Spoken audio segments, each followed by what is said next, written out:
Good afternoon, everybody. Welcome to the Country Education Partnership Free Professional Development Program. My name is Brendan Ryan.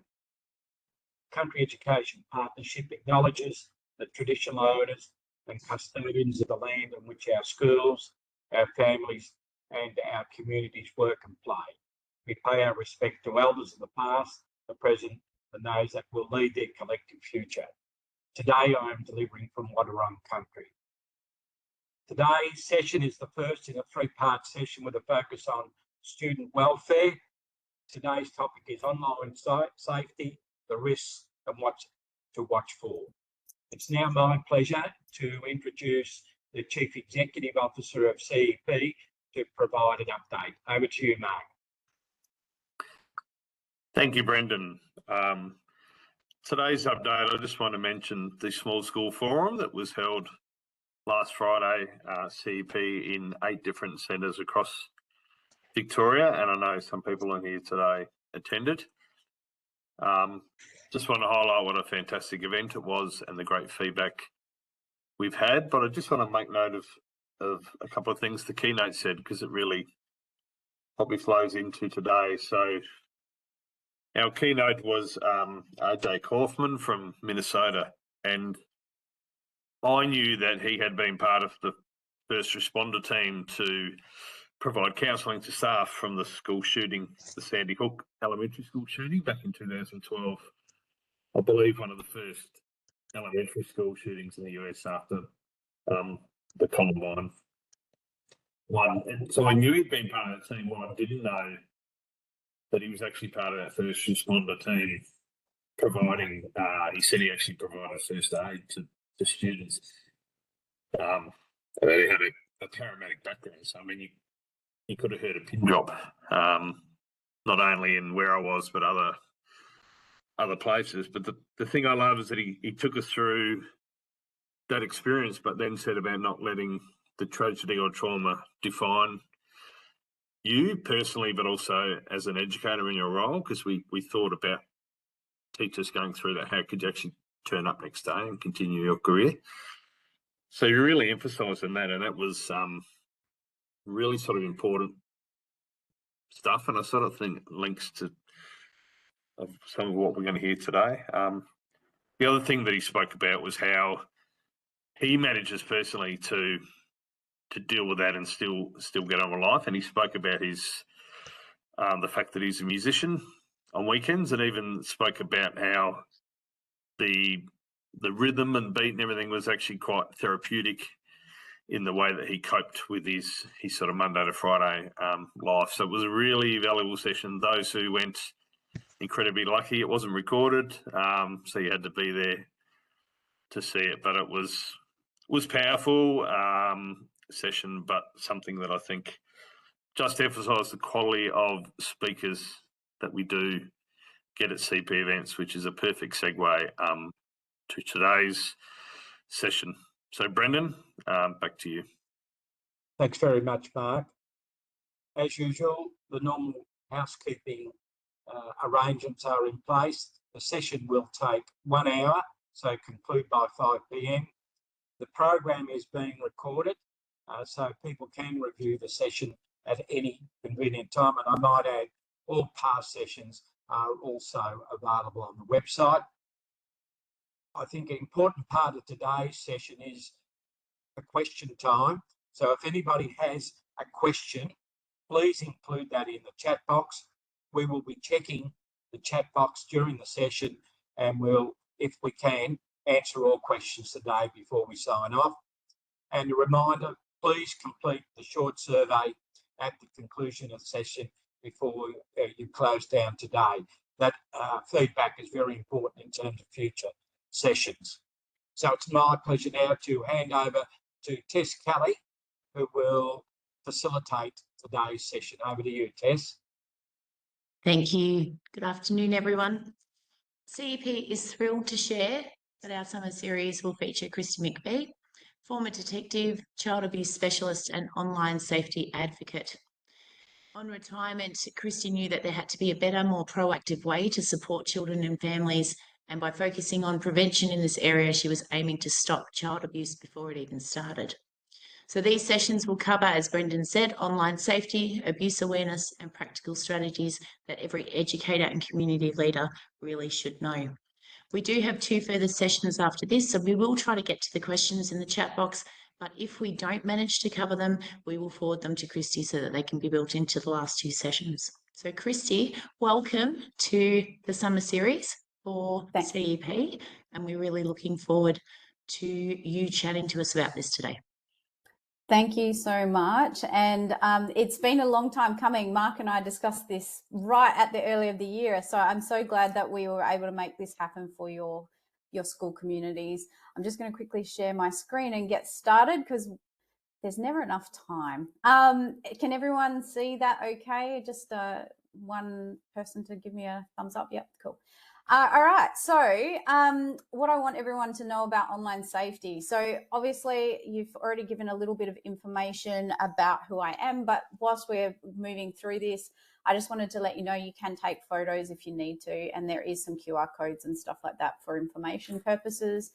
But a little bit more about who I am. So I was a West Australian police officer for 10 years. I joined the police when my daughter was just 2 years old.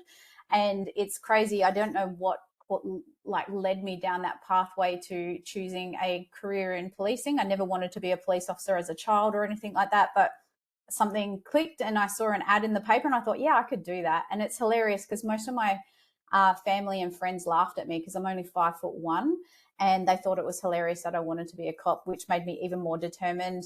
When I got in the job, I actually went to a rural, I'm from regional Western Australia. If anyone's ever been over here, up in the Pilbara, I grew up in Port Hedland. I lived in small communities and towns like Mount Magnet and Albany and all over Western Australia. My family was very transient. So I went back up to the Pilbara and became a police officer in Karratha, which was like going home, but a different scenario when you're a police officer, obviously. And I put my hand up to become a specialist child interviewer within the first year of being a police officer, and I was chosen and selected to go do that training. And from that training, I learned so much about how child sex offenders work, how to interview kids, obviously. But and then I was flown around the Pilbara to actually interview kids who had been sexually abused and abused. In that space, I did a lot of speaking to kids about online abuse as it was just starting to really ramp up in 2010, 11, 12, and from there. So then I became a detective within 4 years. I put my hand up again and said, I want to be the person that locks up the crooks. Bad word, crooks, but that's what police terminology.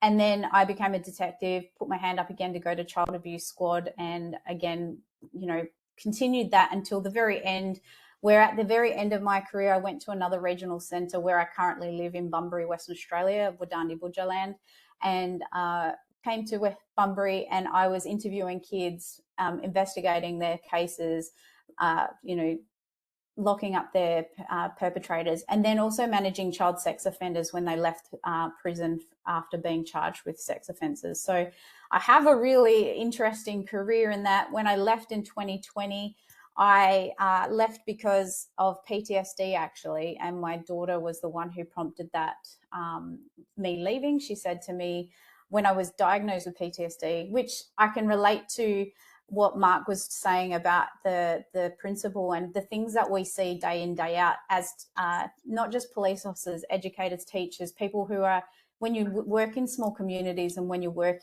with children, you know, sometimes it's really hard for the brain to manage what we're seeing and what we're hearing. And so I left with PTSD. My daughter said to me, Mum, I don't want you to do this job anymore. You're not the mum I remember. And it was kind of triggered me to go, well, my family comes first, and I left the police. But I just couldn't walk away. I knew so much, and I had parents saying to me and people saying to me, but how do I know?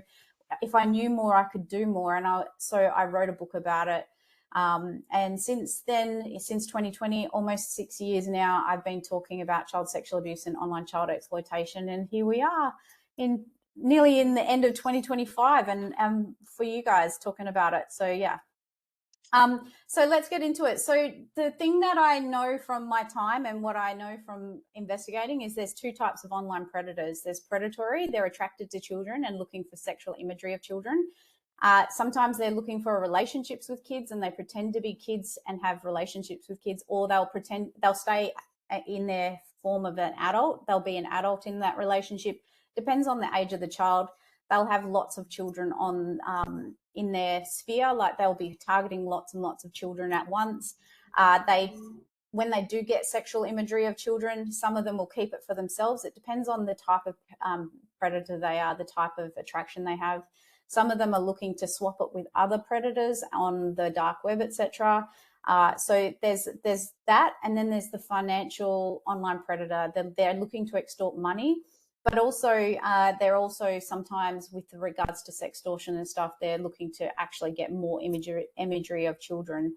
And I'll explain a bit more of that. So when we know what type of online predator there are, we know how they work. We kind of understand their modus operandi or their MO, and we're able to then target how we teach about it or what to talk about with kids, because one's going to work really fast. The financial sextorter is going to be, they're just looking to churn and burn through kids because they only want to know the ones that will actually give them images or money. And the other one is predatory. They can have a relationship with a child that can last, 2, 3, 4, 6 months, 12 months, long time. They're willing to put in the work because of the fact that they're actually attracted to these kids and they think that they're doing them a favor sometimes.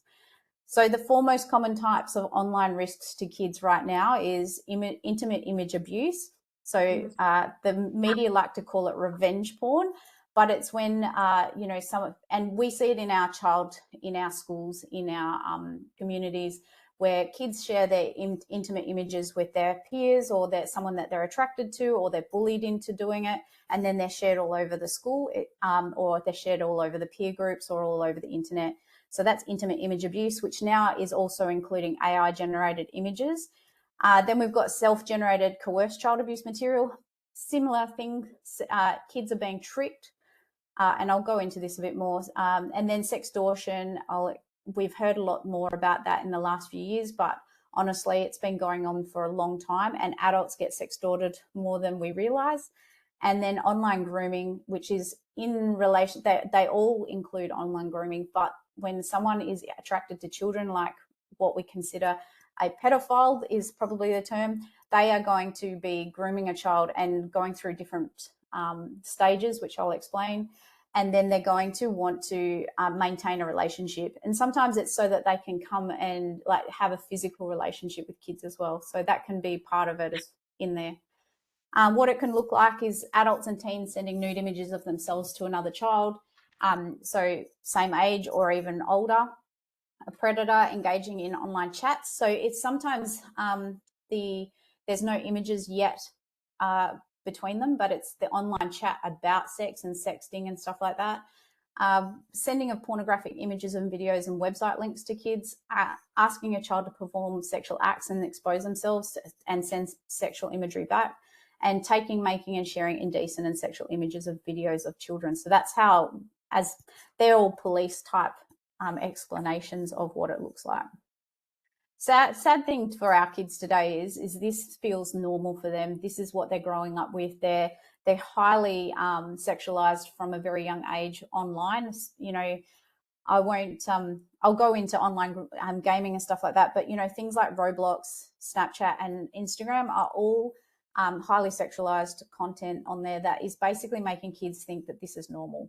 And it's becoming a problem. So when I started in 2010 in the police and I was first interviewing kids, the youngest child I actually saw who was sharing intimate images of themselves was 11, 12. And that was quite an anomaly back then in 2010 and 11, because we used to see most kids sending nudes was about 16, 17, 18. But then all of a sudden, it's just gotten younger and younger and younger. And we're seeing it in primary school age children thinking it's normal to send nudes or intimate images of themselves in their underwear, etc., to other people around the school. And it's a lot of non-consensual sending and imagery that hasn't been asked for.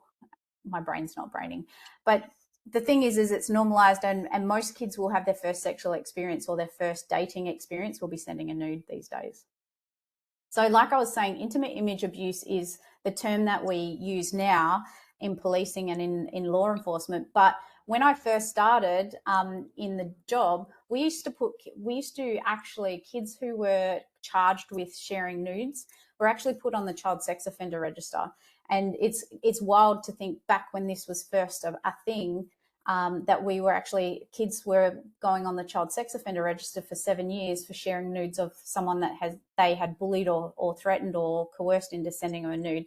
Now it's intimate image abuse. They don't go on the child sex offender register unless it's shown that they don't, that they're doing it maliciously. So, but part of that is sending nude or partially nude selfies.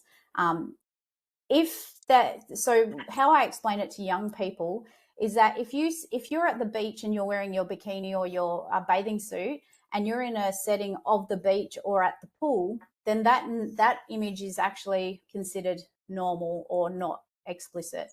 But if you're in your bathroom or your bedroom and you're taking images of yourself within your underwear, private parts, etc., then of course that's now considered intimate image of an intimate image, and you are breaking the law, or you could be it could be seen as, you know, shared. Someone could get in trouble if they have it and they share it on.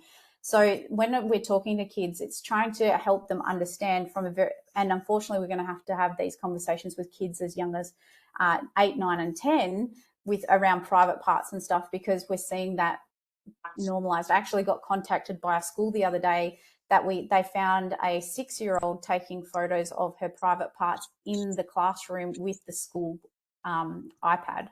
So there's more to that story, and there's definitely more stuff going on. But this, like I said, it's not just one-off things that we're seeing this. And anyone who's dealing with religious or cultural significant clothing, that can also be seen as intimate image abuse as well. And of course, we've seen now with AI-generated images as well that we've got issues there, because and hopefully we'll see legislation very soon in regards to the Notify apps. There's no good reason for a Notify app, in my opinion, and they should be getting rid of it. And we know, and I'm sure in small community, and I know most people don't know this, but nearly almost 50% of child sexual abuse is by another child. It's child-on-child harm. And when I first started in the police in 2010, when a child showed harmful sexualized behaviours or child-on-child harm, we naturally assumed that it was because they were either being abused in the home or abused somewhere else.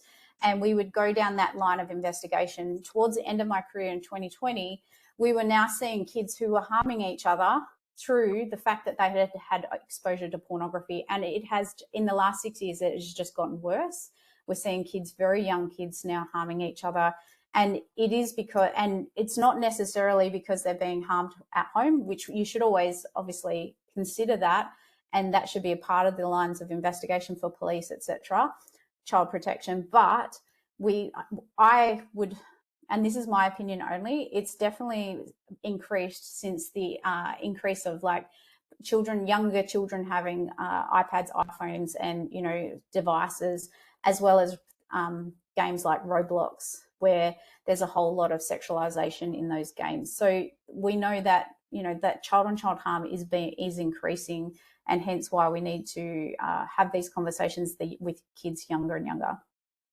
We also, like I said, with those Notify apps, we're looking at the Australian government are looking at banning them, which is perfect, because really there is no good use for them. And kids are going to end up on such, you know, if a child doesn't understand that they can end up on a child sex offender register where for 7 years of their life, they're going to be, you know, needing to report to police. They can't have certain, they're going to have their life locked down. They can't go overseas without being, without telling police. They can't, you know, they might not even be able to get a passport. It'll affect the whole rest of their life because it's now on their record. It might affect their job career and job aspects. So for young people, they think it's just some way to either you know, it seems fun and easy for them to just, you know, do something to be for whatever purpose and reason. And that's another thing that we need to consider. Why do our young people feel the need to do this, turn their peers' photos into a nude image. It's about culture and talking to them about that as well, and having those conversations like why. And the offenders are now able to create what their kind of mind's desire is through the use of artificial intelligence, where maybe they didn't have access to a child before to abuse them. A lot of offenders talk about being attracted to children that they just didn't have access to. Through artificial intelligence, in a way, they can have access to that child. All they need is a photo or some photos of that child, and then they can create whatever they want, and fulfill that sick desire. We're seeing how artificial intelligence, not just in the imagery and video space, but it allows offenders to be more convincing in online grooming. If they want to appear to be a child, then not only can they create imagery of that, but they can utilize artificial intelligence to be a more convincing child with vernacular and the language that they use. So talking about AI, we now see, before I left the police, actually, we were seeing how predators were using children's images to create their own online child abuse material. So where they had a child in their life that they wanted to, maybe they had an attraction to children, they were turning that into, and one case in particular I had just before I left, where a father had asked someone to turn pictures of his kids into a child abuse material.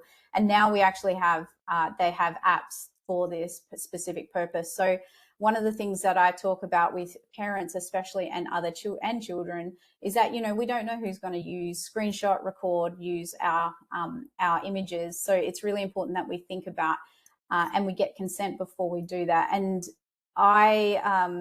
I just think that we need to have a little bit more conversation around this. And, unfortunately, I have had and seen all of this. I had one predator that I arrested, and we seized his computers and stuff like that. And he had image after image of kids' photos. There was no child abuse material, so to speak, but they were just random photos he had taken from dancing studios and from school websites and stuff like that. And I said to him, "Why have you got all of these images?" And he goes, "Well, it's not illegal to be a creep." And so he was using those images as his own way to, like, I don't know, be around children, for instance. And I couldn't do anything about it. Didn't even have the right to delete them off his devices because there was no child abuse material on them. So self-generated child abuse material is the term for when a child is coerced or tricked into producing their own child abuse material. So it generally means that the child is taking their own imagery, taking their own videos. And we saw an increase during COVID of this type of grooming and this type of abuse material where predators didn't have access to children. So they would pretend to be other children, and they would talk them through what they wanted them to do, whether it be taking imagery of their siblings, or taking imagery or videos of them actually masturbating or doing other things. So this is actually quite highly explicit material that ends up on the dark web. It's shared between predators online. And a lot of the time, children don't know they're talking to an adult. They think they're talking to another child. And these predators have multiple deep fake accounts, and they pretend to be different age groups, and they'll see so they're constantly targeting kids from different angles to see which one the child actually gets interested in. And then they'll pretend to be that person, or they have whole things. But interestingly, the Internet Watch Foundation, who is based in the UK, and they take down all of these imagery where they can find it. Here, if you can't read it, it says 7 to 10-year-olds and 11 to 13-year-olds girls. So that 97% of their reports were of girls. So generally, self-generated child abuse material is aimed at girls. Sextortion is mostly aimed at boys, but they both are targeted in different ways. And so, as you can see, this is quite a lot. Then we get to the 14 and 15-year-olds and 16 and 17-year-olds.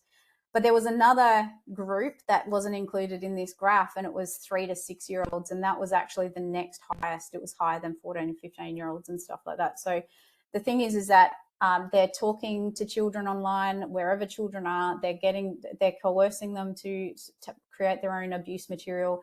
The kids are sharing it without knowing that that's what they're doing, and then, or that, you know, that this person's an adult, and then this is getting shared online. Ordinary night, prayed with them, put them both to bed, and everything seemed perfectly normal. But around midnight, Walker received a message on his telephone from across Instagram, through the messaging portion of Instagram. Looked very normal, looked very innocent, and the message was just something like, "Hey, what's up?" Walker answered it and said not much, just hanging out. And the conversation was, again, very normal. You know, like, you play football, how's school going, where do you go to school, where do you go to school? What you would think of as just a normal teenage conversation, nothing out of the way, no issues at all. Well, that led to this person convincing Walker to open a video chat to have a sexual encounter over the Instagram video portion.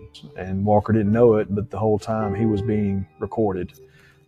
He was being recorded by another device they had on the other side. As soon as that encounter was over with, they came right back to Walker and said, "Hey, we've got this video of you, and if you don't pay us $1,000, we're going to send it to everybody that is on your Instagram list." And I even further can't imagine that stress as a 16-year-old boy who's still trying to figure out his way and his place and all the things that come along with that pressure. So in an instant, Walker's life was being really threatened, because the conversation went very much like that. I mean, these people were telling Walker, "Hey, your life's over. Everything that you love, everything you care about's gone.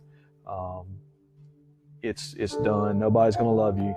And so all those conversations, they just continued to build this mountain in front of Walker, and you know, telling him if he didn't pay them, that they were going to send it to everybody. And Walker's begging them to stop, begging them to quit, and of course they wouldn't. Eventually, they get to the point where they're sending Walker screenshots of their side, of the messaging sides, showing that they're sending those videos out to his friends, and you know, that continued. And as far as Walker knew, that was being sent. But the reality is that it wasn't. Nobody that we know of received any of those videos, but Walker thought they were. You know, they wanted the money. They said, "Steal it from your mom and dad." Walker said, "I can't do that." Just continues to mount this pressure. And eventually they show Walker where they've sent the video to his mom. And Walker responds, "I'm just going to kill myself." Their response was, "Go ahead, because you're already dead anyway." So that conversation lasted about 2 hours, started about midnight. So in that conversation, Walker, in that 2 hours between the time of contact, sending the nudes, and suicide. So that father talks out about it. That's the pretty common now. Whereas, and unfortunately, with these accounts, these sextortion accounts, they're pretending to be, they're organized crime gangs and scammers online. They're pretending to be young people, and they're targeting young people. However, I have had adults contact me that they have had similar experiences where they've been targeted. So with regards to in Australia, the Australian Centre to Counter Child Exploitation has seen 1,000% increase in the last 3 years on reports to their website about online sextortion accounts, like sextortion like this. In fact, last year when I was at South by Southwest Sydney, I saw the E-Safety Commissioner, and she had shared that in Victoria this time last year, they had 17 suicides because of sextortion in Victoria. So the thing is that this is a very, very common thing that is happening to young people. I get a lot of young people contact me personally and say, how do I get help? How do I get my images back? These sextorters biohack children. So what they do is they wait till, they're sending the nudes first, they're engaging first. And for most young men, it sort of disengages that protective or prevention, all of the messages that we give them, it disengages that part of the brain, because it's kind of like, well, they're quite forceful in how they talk to them. And then they're like, well, I sent you a photo, I've sent you a video, Don't you think I'm hot? Don't you think I'm this? And like they really pressure the young men and young boys. And then, you know, by the time that the young person has engaged in these sexualized conversations, they, you know, they've had no time to really consider it or think critically. And a lot of this stuff happens late at night. And then by the time that they're being harassed by these sextorters, they're literally in panic mode. So then, hence why we're seeing young people are in such stressful situations. A lot of the young people who've come to me have said, when I say, hey, can you talk to a safe person or one of your parents about this? You really need support here. They will generally say to me, oh, I don't want my parents to find out because they'll tell me off. They won't love me anymore. They'll think I'm an idiot. They'll tell me, you know, so all of the things that we know kids are scared of. So it's a really big issue for our young boys. The girls, when they're sextorted, it generally starts off all nice, coercion, talking them into sharing a nude image. And then once they've shared the nude image, they're then sextorted into providing more images for the sextorter. So they are still sextorted. We just don't see as many reports to that ACE as we do see in the young men category, but it's still happening.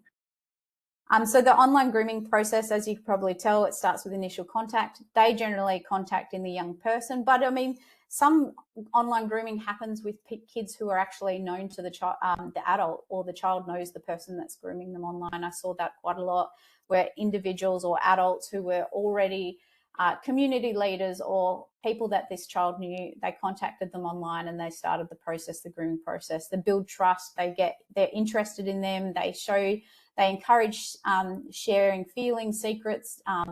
You know, they might tell them things like, you know, no one gets you like I do. You know, your parents won't understand how you feel. They'll sexualize the conversation. I saw a 10-year-old's messages a couple of weeks ago, and the person started off with talking about, have you ever seen a penis? Have you ever kissed a boy? Like, kind of thing. And then it went from there to him, this online groomer, to encouraging you know, here's some pornography, this is what we could do together.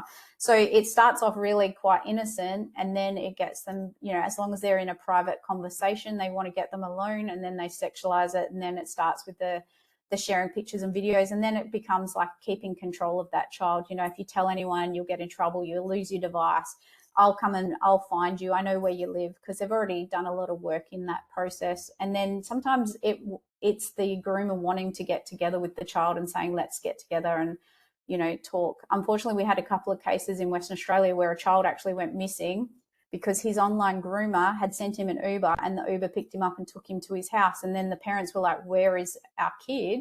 It was a 13, 14-year-old boy, and he'd been sexually abused at the home. Luckily, he had tracking on his phone and was able to be found, and the person was arrested. So, but, you know, could you imagine how dangerous it could be if kids aren't aware that they should never meet up with someone they meet online?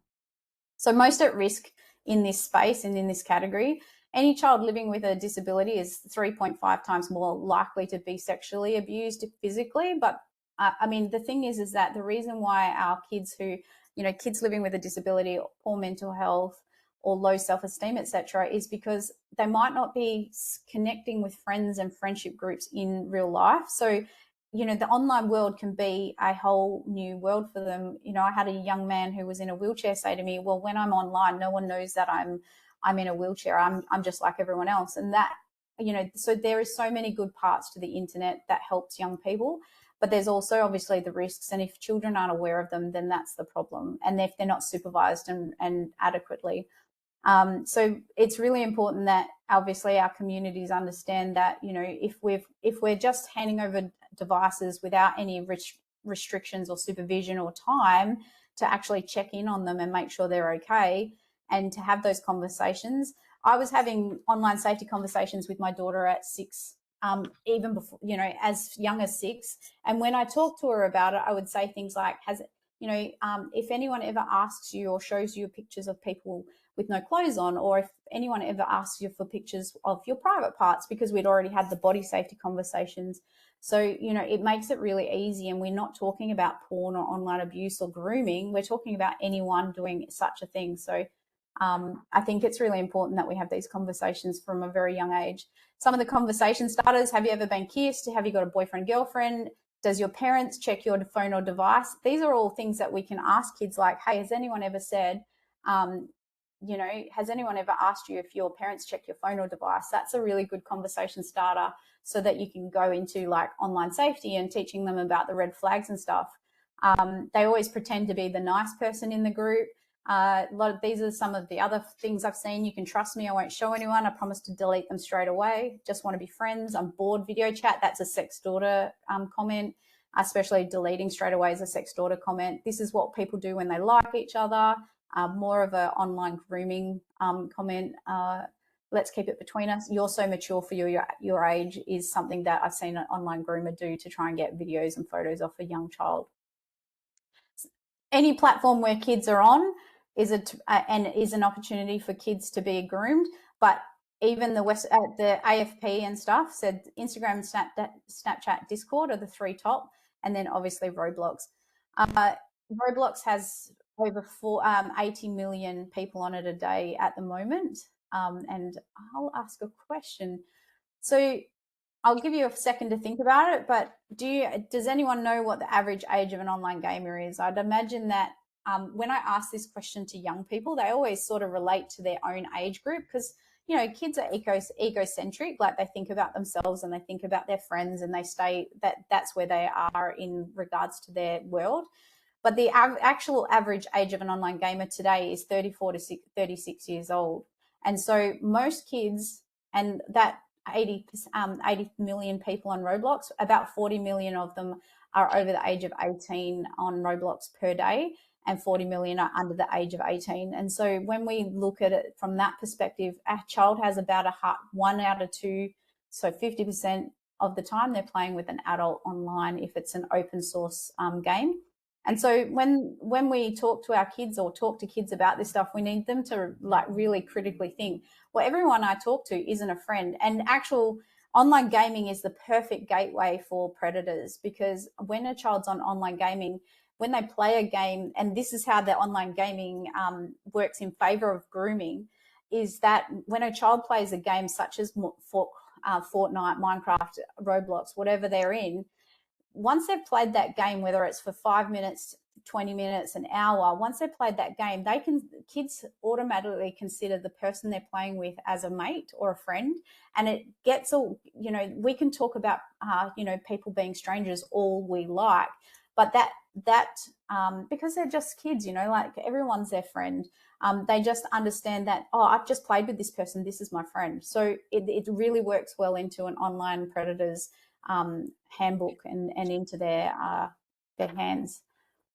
The other thing that's really scary is the average age of kids being exposed to porn for the first time is between 8 and 10 years old. And like I said before, I think one of the biggest things that we need to learn from this is that our kids need to, first of all, be supervised and have some restrictions around what they can access, but it's actually working in favor of our predators, and it's also children harming other children is now becoming the bigger problem. Not the bigger problem, it's still all a problem, but you know, it's one of the things we need to be mindful of. So what can we do? You know, I liken the internet to a pool. We wouldn't just throw our kids in the pool and walk away. So, you know, when we teach pool safety, you know, we're like, you know, there's a pool fence around them. We teach them to swim. We supervise them while they're swimming. We're keeping an eye on them. And then obviously we learn CPR so that we can help if anything happens. So it's the same. It's exactly the same principles. And for me, we make sure that our kids are aware of what's got, you know, that there's people on there that aren't really good. They're not friends. They're all strangers unless we know them in real life. And that, you know, that protection, that fence around them is setting up restrictions and screen time, and, you know, making sure that they can't get access to the wrong information or games that they're not emotionally ready for, or their age restrictions. Supervision is, you know, kids always having their devices in a public space so that, you know, we can keep an eye on what they're doing until a certain age, obviously. You know, obviously teenagers are going to have a problem with that, but if they're using their devices in bedrooms, then the door's open, and we don't. One of the rules for my daughter was that she wasn't allowed to wear earphones or like have headphones on when she was gaming, so that I could hear the conversations when she was talking to friends and stuff, and I could tell if something was going on. And, you know, yeah, I heard all of the swearing and all of the stuff, but at the same time, it meant that I just had to turn a blind eye to some of that and just get on with it, because it was more important that I knew what was happening than actually worrying about some kids swearing. And then the solutions is, what can we do if this happens? We need to, when I was in the police, we had scenario training every year, and I used to learn how to deal with an active shooter and a high risk vehicle stop and all of these things. And I never had to use those things in that whole 10 years, but I talk to or teach kids, what could kids do if, or has any of your friends ever had this happen? What could we do in this situation? And that's going to help them critically think through the situation before it happens. Therefore, when it happens, they know what to do. And then obviously we always support kids in what's happening. Like I was talking about back in the day, we used to treat kids who shared their nudes as if they were offenders. Today, we treat kids who share their nudes as victims, because they are a victim in this situation when their nudes are shared, and they're not to be blamed or shamed about it, because unfortunately our civilized, our communities, the way that we think about this stuff, our culture has actually made it so that they think that this is normal. Is there any one particular decision that I made early on, or like during the harder years, where you hated me for it, but now you look back and go, that was the right decision? I'm probably social media. Yeah. Yeah. What about it? Well, the fact that everyone else was on social media and I wasn't. But I look back and I see that actually gave me the opportunity to be a kid. Yeah. Everyone else was worried about dressing a certain way, looking a certain way, and I was just me. Yeah. And I was wearing unicorn tops while everyone else was wearing crop tops. I didn't even own a crop top until I was about 15. And you're not really on social media now, other than Snapchat, which is just to connect with a few friends. I don't really like going on there anyway. You don't? No. Hmm. It sucks you in, and it stops kids from being children. So that's my own child. So when she talks about social media, I had some pretty strict rules around social media. She wasn't allowed social media till she was 13. Did she try and get social media before 13? Yes, she did. Did we have many arguments and issues with it? Yes, we did. One of the things that she says to me, and she said this a couple of years ago, she's like, Mum, I'm so glad that you kept me off as long as you did, and you explained to me about it before I did it, was because she actually realizes now that it was her friends were actually so wound up in what was going on social media that they didn't actually have much, like they were so concerned about everything, and she was oblivious to it all. And I mean, she thought that it was unfair, and we had lots of, arguments about it, but now she looks back and she's just about to turn 18 and she's like, that was the best thing you could have done for me. So with the social media ban coming up, I actually was asked by the ABC whether I think it's a good idea or not. And I do actually think, I said this 10 years ago, that we need to ensure that our kids have more safety online. And unfortunately, we can't enforce it individually. We can do our best as parents, and it should be parents helping lead the way. But the social media ban means that it just gives parents a little bit more ammunition to say, not yet, mate. Like, I think it's a delay more than a ban. And I think it's a good thing. Most kids today won't see the benefit of it, though. It's the next generation of children coming up through our schools and through our culture, and that will see the better benefit of it, because we have so much. Our kids and our young people have so much. What's the word I'm looking for? They rely so heavily on it, and we're going to see kids trying to get around it. And so the social media ban or delay is not going to be a foolproof program. It's up to Snapchat, TikTok, Instagram to boot all the kids off and make sure, but there's going to be kids who get booted off and there's going to be kids who don't. And so it's going to cause a lot of friction, I'd imagine, and you guys are going to see it in your schools. but it would be a really cool idea to have conversations with the parents about, why, how they can support their kids through this as well. I think it's a great idea at this stage, but again, I don't think it's actually going to make a big difference for this current generation. It's going to be the next one. So things that I've already talked about, I had regular conversations about online safety, set up screen time, app restrictions, talked to her about body safety, pornography, sexting, healthy relationships. I was talking about pornography before my daughter was even 10, using the language of. So for anyone who's got smaller kids in your community or in your schools, private parts, anyone naked, wrestling, anything that looks, with no people with no clothes on. Those were the type of language I used before she knew what pornography was.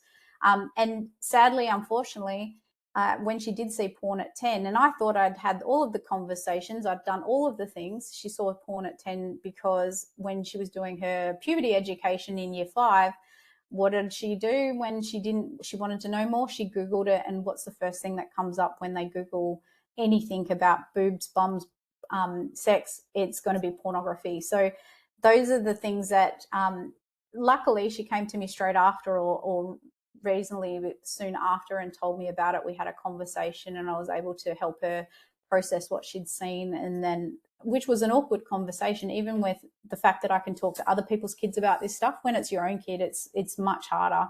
So I understand why people delay talking about it, but it's really important. When she did get social media at 13, she was only allowed one social media, and she had to do a project for me. And people laugh about this. I made her go away when she asked for it and she was ready.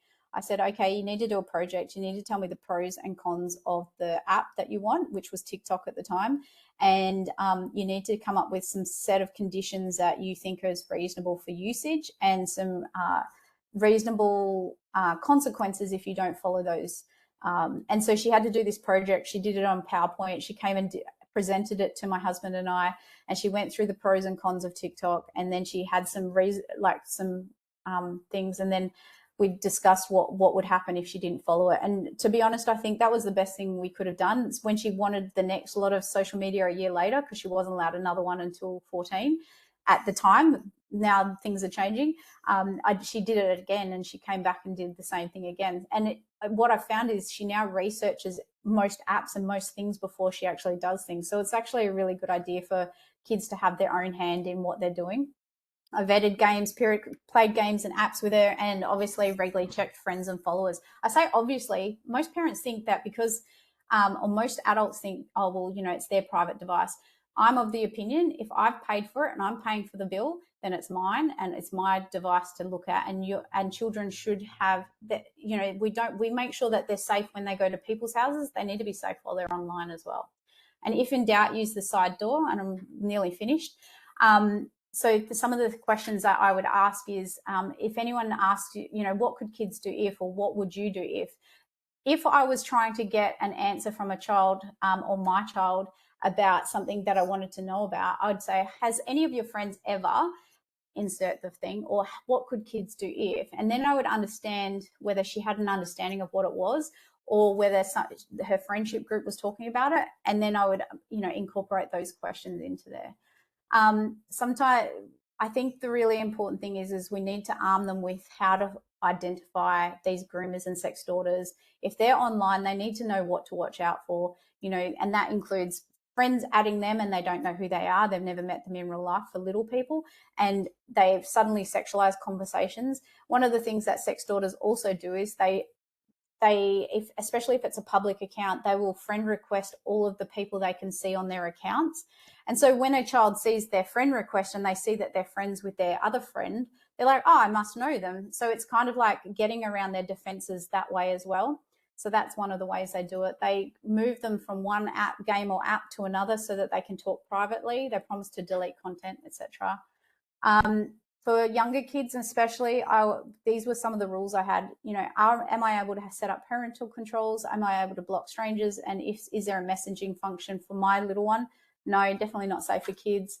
And that meant that those were the rules, and I used to check them. And then when she got older, I played Roblox with my daughter. I played Fortnite, etc. It's pretty.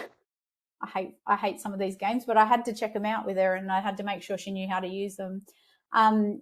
one of the sad things is how it's going to show up for you guys is that you'll see kids obviously withdrawal from extracurricular activities and fear from things not linked to online, like fear of police, fear of going places, secrecy, not sharing, avoiding online activities altogether. Bullying, like the biggest thing you will see is bullying in the schoolyard, especially if nudes get leaked or if something happens or if something's going on, self-harm, school refusal. They're the things that you're going to see that could lead to something's happening outside of the school. And sadly, you know, what happens outside of the school online is going to affect kids in school. And it's been like that for a long time. So it can, you know, you're going to see that in the students and you're going to see that in your own kids. So let's talk openly about this stuff. I think for most educators, it's hard because it's not your job it's not your job and it is your job. You know, like I think working together with your school communities and working together with your parents is really important. You're always going to get those parents who don't actually seem to worry about this stuff. And then you're going to have the parents that really do worry about it. And so keeping an eye on those kids that may be struggling and have low self-esteem and lack of friends, they're the ones who are going to be at high risk online. You know, encouraging kids to think critically about all of these things and letting them know that no matter what, there's always support. The biggest thing that I could ever say is that most of the kids that I ever dealt with online abuse, they didn't tell people because they thought they would lose their device, that people would judge them, that they didn't have anywhere to go. So it's really important, I think, as an educator to let kids know that they can always come to us, always talk to us about this stuff. There's, you know, as a safe adult, safe person that, you know, you can help them. Some of the time before AI was big, I used to tell young people, if your nudes get leaked, just tell them that they're photoshopped or AI. Now there's actually a Nudify app so that we can say that. But, you know, that usually made them feel safer that they didn't actually, you know, if someone, I don't know, I never sent nudes. And we know, hopefully, you know, that there's the e-Safety Commissioner and the Australian Centre to Counter Child Exploitation. If there's an issue, you want to take a screenshot and record the conversation on the device that they have, especially if there is any images or child exploitation material in there. Make sure it's on the actual device that it was taken, and do not use another device to take photos, because obviously that's child exploitation material. It shouldn't be on any other device than the device it was on. I always tell kids to get support from a trusted adult, block and report the person, and then report it.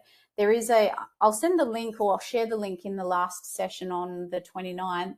There is the FBI have a website where you can report images to them, online child exploitation images or nudes to them, and they can then try and have them taken down from wherever they are shared. So I'll share that with you on the last session. And I'm going to skip that because we're out of time. I've got a free download with some information about today, and I will share that again in all of the other stuff that we do. But yeah, hopefully we've got 7 minutes. I was rushing. If anyone wants me to go back through anything, then please feel free. And you can find me anywhere with my name, but there's heaps of free resources and information. And I also have a podcast, but yeah, there's that information there. Kristi, that was amazing. You covered so much ground, and whilst a lot of the topics that you've covered are quite alarming and, to be honest, quite scary, your management system or your solutions or your answers to how you can address these things, and even if something's happened, it's not too late, you can support your children and teach them how to support themselves, is really reassuring. I loved your video where she says, I was still wearing the unicorn top and everyone was in crop tops. It took me straight back to, though, when my boys were little and they used to whinge, well, why do the iPads have to come out and go onto the charging station out in the family room? Why can't they come into the bedroom with us? And it's, you know, those arguments that you have to have to ensure their safety, but an amazing amount of information that you've given us, and more resources that we can use. So, yeah, Tess, and one of the things that I forgot to say in that is that nothing good ever happens in bedrooms or bathrooms with a device. So, you know, I used to always say to my person, she always had to put her device in the lounge room. We all had to put our devices. So it's like monkey see, monkey do. I used to like have conversations, not only that, you know, nothing good happens in a bedroom or bathroom with a device, but I used to say things like all of our brains need a rest from online. So let's put our phones away where we need good sleep. Like I used to have all of those conversations with my young person. I have those conversations with lots of people. So I think it's really about, you know, not just saying no, but not yet, or this is why. So, you know, and all of you know how important it is for young people to have buy-in. They need to know why. So, you know, giving those answers to them. Yeah, I would have to say one of the most responses, and I know we only have 1 minute, when we do have calls to talk to parents or we've heard comments or whatnot, is, oh, I didn't realise they were using that app, or I knew they were using it, but I didn't think they still were. So it's an ongoing, it's not just a one conversation. This has to be ongoing, like your analogy with the pool. You 100%. can't just throw them in and walk away. It has to be constant. Yeah, 100%. And we need to have our finger on the pulse. It's not, you can't just leave your child in a playground and walk away when they're little, or when they're, even as teenagers, you know, they still need guidance. So, I mean, I was having these conversations right up until 15, 16, you know, once she started paying her own phone bill, I sort of had to step back and go, okay, you're in charge, but I'm always here if you need me. Yeah. Okay, I'm going to throw back to Brendan for today. But thank you, Kristi. Thanks very much, Tess. I was just wondering if I could jump in with a quick question. Sure. Kristi, the federal government social media legislation is about to be enacted. Will that have any impact? It'll have an impact on some kids and some others won't. I mean, the impact isn't going to be on the individuals. It's going to be on the social media companies. And Meta already is trying to get out of it today. They've announced that they're doing more to protect kids online. And I think they've asked for an exemption from the social media ban. So it's interesting. It's not going to be on an individual basis. It's going to be between the government and the social media companies. And some kids are going to wake up on the day of the ban, the 10th of December or whenever it is. I think that's the date. And they're going to no longer have access, and it's going to be probably tantrums and tears. But, you know, I think from an education standpoint, we could talk about how else we can connect with our young people, or how else we can, hey, we could set up, you know, that we used to have these things called phones, and we used to home phones, and we, you know, like this is how it works. We can, you know, when we wanted to call our friend, we used to have to ring and we'd have to speak to their mum before we spoke to them. Like, you know, just normalizing some conversations and how to have that, because there is going to be some kids who are going to be booted off, and then other kids who are all, they've still got it, and they're going to think their days have all like their Christmases all come at once. Mark, do you have a comment? I was just going to encourage people in the poll to put questions there for session 3. I've already got 5 questions, so I don't want them all to be mine in the last session. So I encourage people to pop questions in there. Yeah, that'd be great. I'll do my best. And so will Ben from VicPol's coming on for that session, so that'll be great. Thanks, Kristi. Thanks very much for today's presentation. As Mark has already stated, the poll is online, so we're really keen to get that feedback. And I'll remind all participants that our second session has a focus on abuse awareness, identifying the signs of grooming and abuse, and the topics to be discussed include revision of the current data, identifying red flags and grooming behaviours, who is at most at risk, what warning signs to watch out for, and how to talk to kids in age-appropriate ways. So that's the focus of our next session. So thanks, everybody, for your participation today. Please complete the poll before signing off. Bye for now.